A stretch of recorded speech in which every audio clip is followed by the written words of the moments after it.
Now that the Christian church is starting to increasingly be involved directly with the affairs of government, especially in Rome and in many of the successor kingdoms of the invading peoples, we need to take a closer look at some of the key elements in the early formation of the Christian movement that is going to be carried into the Middle Ages and be vital to understanding not only social issues but also economic issues, and of course the political links between religion and state will grow increasingly powerful as we look at the Middle Ages. One of the first early church fathers we want to talk about and think about will be St. Augustine of Hippo. He is going to be one of the early church fathers who, before his death in the year 430 CE, is going to provide a structure for how people should understand their faith and how they should practice it. He himself was a pagan, a non-Christian in his early life, and then later on went through a significant conversion experience and then expressed himself through literature and was able to provide lots of information to people and a model for how they should continue to lead a virtuous life. In addition, we'll take a closer look at St. Jerome. Here he is shown working over his work on a desk. He is going to be the early church father who, as a contemporary of Augustine of Hippo, is going to put together and codify the first effective Vulgate version of the Bible. And what we mean by that is the one that's going to be the official version used by the Roman Catholic Church and all of Christianity in Western Europe until roughly the 16th century. It's going to be his work that's going to draw all the different texts of the early Christian movement into one place, into one language, and to help set up the idea that people then can go within the church back to one version and extract from it the actual information, not be looking at different translations from different time periods, but have all the translations in one place. That will be the key development that Jerome will supply. Here's the idea. In the early Christian movement, as we talked about it, there was a multiple versions of ideas and concepts. There were multiple visions of which books, which scriptures were official and unofficial. What exactly was the nature of Christ was also an issue for many people to debate.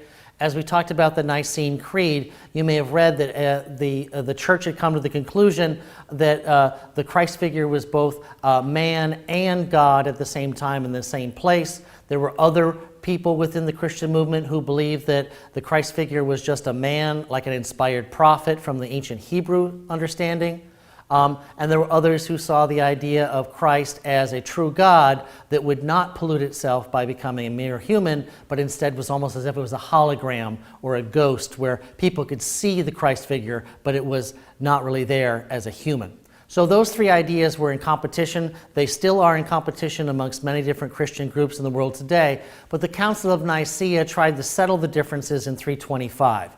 One of the other things that came out of the Council of Nicaea is that they were working to figure out what exactly is the full text of scriptures that the church should use to provide structure, morality instruction, concepts of how to explain faith and theology. What are the books, what are the ones of the Christian movement that were agreed upon and could be used by everybody within the Christian movement all around the edges of the old Roman Empire wherever there were Christian communities? That had never been settled, but at Nicaea they start the process, and in the 5th century they will conclude that process in many ways by choosing which Bible books are going to stay, which ones were sort of placed in what was called an apocrypha, an appendix essentially at the end, and others that were outright rejected as not useful or outside the norm of the others. So this is going to be a very human process of choosing which books go into the Bible itself, on top of the ones they're going to inherit from the Hebrew tradition, that the Christians are increasingly going to refer to as the Old Testament, and then referring to their New Testament as the new revelations of God through the life of Jesus Christ and the books of the Bible that come after that. In that same context then, Jerome had spent his life as a scholar of Latin and of other languages. He had learned very deeply about the different intricacies of the languages, and so when it came time to have somebody who could pull all the ideas together and from the different languages into one text, Jerome was the man to do it. He had some qualms. He had some issues because he felt that there was some conflict between him being a devout Christian and him using ancient texts that were from pagan backgrounds. For example, having a deep understanding of Latin literature from the golden age of Roman literature. He felt that using sort of pagan documents somehow polluted him as a Christian, but he did come up with some concepts where he decided that it was a legitimate thing for an educated Christian to maintain much of the literature of the ancient world, but also to keep their focus on the literature of salvation for their soul through Christianity. Jerome's then going to put together what's going to be called the Vulgate version of the Bible, and that is going to be the one that will continue into the early modern period all the way up until the 16th century, when other scholars looking back at documents will start to make some changes and question some of the translation work that he had done. But nonetheless, his is going to be the standard version of the Christian Bible for Europeans for about 1,000 years. The other key character of this time period is St. Augustine of Hippo. And he is going to be the church father who, before he dies in the year 430 CE, is going to leave behind a series of writings and commentaries that are going to help structure the way in which the Christian religion will be used by the following successor states in Europe. Now, he wrote a book called Confessions. Now, early on in his life, Augustine was not a Christian. He was a professor of rhetoric, a professor of philosophy and speech and thinking in northern Italy in the late 4th century, and he had made a living that way but was feeling unfulfilled. He went through a conversion experience where he was converted over to being a devout Christian, and he was trying to struggle with the previous life he had, including siring a child by a woman who was not his wife. He's had lots of doubt. He had lots of abilities to second guess himself. But he felt that he had been called to his new religion, and he was very sincere about what he was trying to do and try to organize it. Now, in his book Confessions, he's going to offer a whole bunch of ideas that are going to be useful for other Christians who have doubt about their conversion experience. He very carefully walks them through the ideas of how he lived his life, and in many ways offers a spiritual guide for others through his own personal experience. Many people will plug back into this as a way for them to help understand their own commitment to the religion of Christianity, but also look at what he was doing in his time to see how useful it could be for themselves. But he also wrote a book which was called City of God. And what he meant by that was he did a sort of a philosophical study. And he came to the conclusion that there was a necessity for a church and a religious faith to run the religion, and that there should be a state, a secular state, a non-religious, earthly organization, a government that collected taxes, kept justice, supplied military forces to protect against outsiders. In other words, he's not saying that the religion should be the government or the government should be the religion. He's making a subtle case for separating the ideas of temporal authority, running justice systems, taxation systems, creating weights and measures in the marketplace. Whatever basic governmental need there is should be done. It should be separate from religion, but it is necessary for the improvement and the betterment of all in society, and to keep the protection of the Christian movement moving forward by providing stability. He also then advocates that there is a city of God where people should devote themselves to the idea of how they're going to pass on to the other side, how they're going to live up to the standards of their religion and move forward. So he's a very early philosopher, if we take a look at this, who is going to advocate very sincerely for a separation of church and state, if you want to think of it in those terms. As opposed to some of the earlier religious ideas we'd seen in, say, Egypt, where the concept of the pharaoh with his ka had brought together both human and divine into one place at one time, and that there was a very difficult inability to separate what exactly was the religious and spiritual function from the law and order function of someone like the pharaoh. So his work, Augustine's work, is going to help separate the two concepts and legitimate each of them as powerful things that necessarily should be done on this earth for the human population. Now, Augustine has a couple of other things that we want to talk about. And one is he was a very strong advocate for the idea of celibacy. What he meant by celibacy is that all humans who are truly devout to their religion and truly devoted to it would go through life without any sexual encounter, that they were going to set aside their human sexuality, they were going to contain it and control it with the grace of the divine, and they were not going to partake of that rather normal course of life. That celibacy for someone was going to be a sign of spiritual authority, it could be a sign of self-control, it could be a sign of devotion, but nonetheless, his very early understanding of how powerful celibacy could be is going to influence itself later on when many of the people within monastic communities and those who devote themselves, both male and female, to strict religious observation are going to have as one of the key claims that they do surrender their human sexuality, they do practice and will be celibate for life to show, demonstrate, and reinforce their devotion. Now, that's going to be a very high test. Some people looking at this from the outside essentially would label Augustine as a sexual extremist.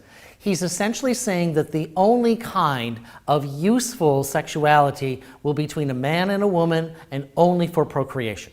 That all other sexuality is seen as a distraction, as something that is impure and somehow undermining a goodness or evil. So his very negative view of human sexuality is going to be a very powerful message going into the Middle Ages as churchmen and churchwomen who want to devote themselves to the divine, if they go into different communities or practices within the church, have to practice celibacy. That's going to be a very difficult order as we move forward, and many different regions are going to have different interpretations of it, but it is from Augustine and the tradition he supplies that many people are going to be working and looking at this as a key element of devotion. What's also emerging here in the 4th and the 5th century is the creation of monasticism. This idea that someone could surrender everything from their normal life and go into sort of a quiet retirement and spend their lives devoted to religion. Now, in some of the early days, you might see this in some of the readings, there was a form of monasticism usually practiced by hermits, where someone would choose to be totally removed from society, oftentimes living on the edge of society, in a frontier area, in a cave, other examples of living way out on a mountainside. But the idea was that they were going to totally devote themselves in their own spiritual practices and purity to pursue their understanding of the divine.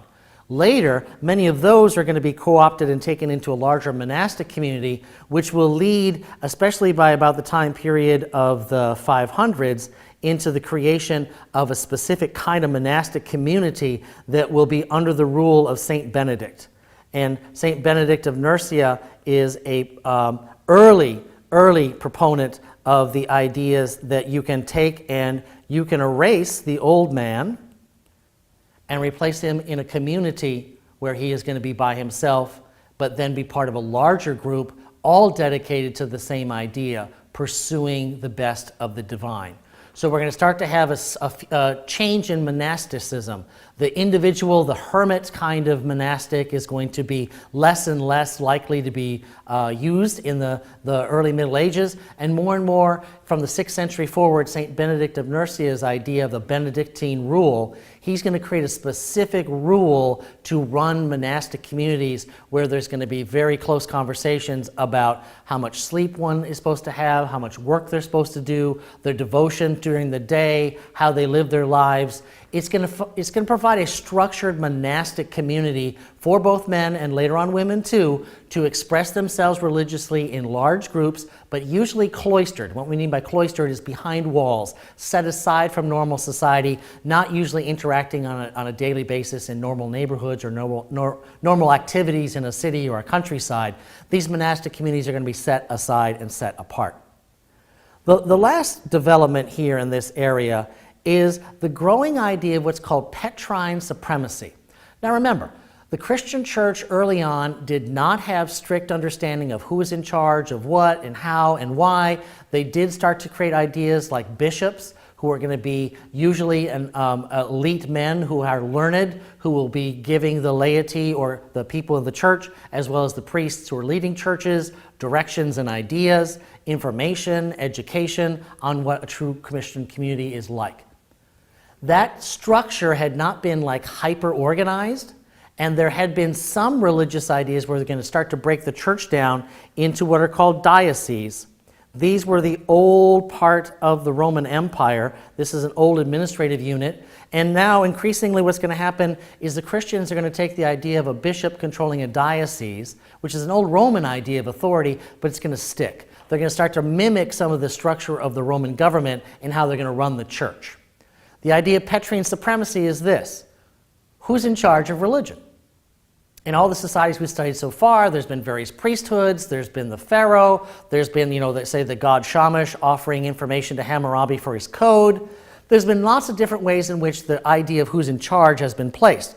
In the ancient Hebrew tradition, there were, of course, the prophets who were foretelling the doom if people did not follow Yahweh. Same issue now with Christianity. Who's in charge here? And what's going to increasingly happen is in the city of Rome, the bishop of Rome, who is going to say that he is the inheritor of the Petrine mantle of authority. For many Christians, if they went back into their books of the Bible, they know at the end of the life of Christ, many of his disciples had spread around over places, had gone different places. One of them was named Peter.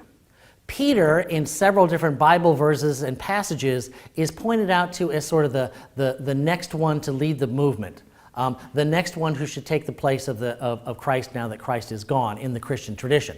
Peter ended up living for a while and dying in Rome, and according to tradition, his burial chamber is exactly where St. Peter's Cathedral is right now in Rome, Vatican City. That the massive Basilica of St. Peter is sitting over the tomb of St. Peter.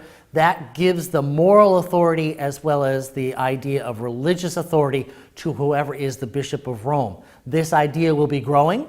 It will be in many ways contravened and contradicted by other major religious leaders in Constantinople or Antioch or Jerusalem. But over time, in the West especially, the Bishop of Rome, as the successor to St. Peter, will be the key person in charge of making decisions within the Christian movement.